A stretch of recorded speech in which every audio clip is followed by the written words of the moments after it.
Thank you, Dr. Balisacan.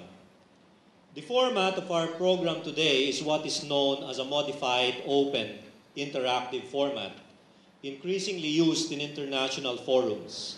It is designed for maximum interaction among discussants, even as questions may be raised from the audience. A moderator will lead the discussion. Each discussant will have 10 minutes to give his thought on the forum topic.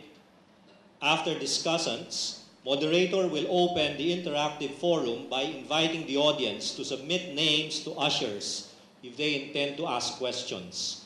While names are being collected, our two reactors will start the discussion. Moderator has the option to formulate her own questions and field them or take related questions from the floor.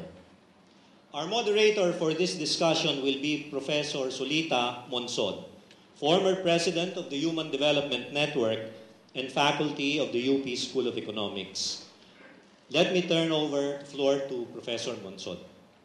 Thank you. Does this have, can you hear me? Okay. Just so that we are on the same page when we start this forum, let me give just a short background through the slides of what we're talking about. Please understand that the objective of this discussion is to assess government policy on the GRP-Moro conflict against the recommendation of the 2005 PHDR, which Dr. Balisacan talked about. In particular, we're talking about how does the government policy on the GRP-Moro conflict, as implied or explicit in the MOA, GRP-MILF, and its aftermath, compare with the recommendations of our PHDR. And then, in finding a way forward toward a peaceful resolution to the GRP conflict, are the 2005 recommendations valid now? Well, exactly what is the context we're talking about? Well, you've got a persistent ideology-based armed conflict. As President Estrada keeps on telling me, it's been going on for the past 60 years. It's often not abject material conditions themselves. This is a very important empirical finding by the PHDR. It's not abject material conditions themselves, but rather it's a sense of injustice and indignity that ignites the fuse of insurgency. And what it maintains is that human development and human security provide a common ground or a common metric for progress, the first principles of which should be difficult to dispute by either side. So that moving forward, what is needed is the assertion that is institutional peace-building approach as opposed to the pacification, demobilization, or military victory approaches. And this institutional peace-building approach will indeed accommodate the human development framework. Now, what are we talking about when we're talking about institutional peace building? Where there are six parts.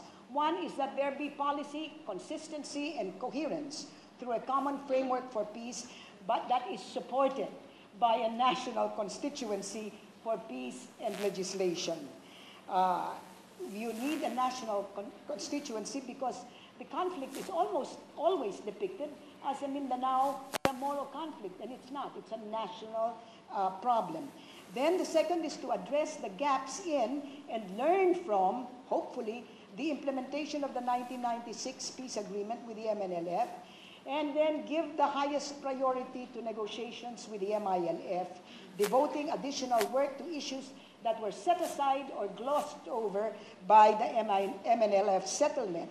Particularly, we're talking about the concept of ancestral domain and its connection with self-rule and territory, and we're talking about the MILF concern to establish an explicitly Islamic way of life and governance. Now, when we are talking about, the fourth is that the fourth? Yeah, the fourth is to delineate terrorism clearly and deal with it firmly without prejudicing the larger peace process. The fifth is to undertake electoral and governance reforms and security sector reforms which serve not only the cause of the peace process, but society at large. The sixth is to dovetail possible emphasis on possible charter change with peace process. And I think I just want to highlight that number 6 before anybody gets any mistaken notions.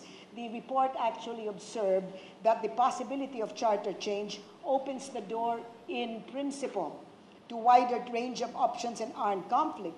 However, the report points out also that any discussion or process for constitutional change must provide for effective consultation mechanisms with both sides of the peace panel.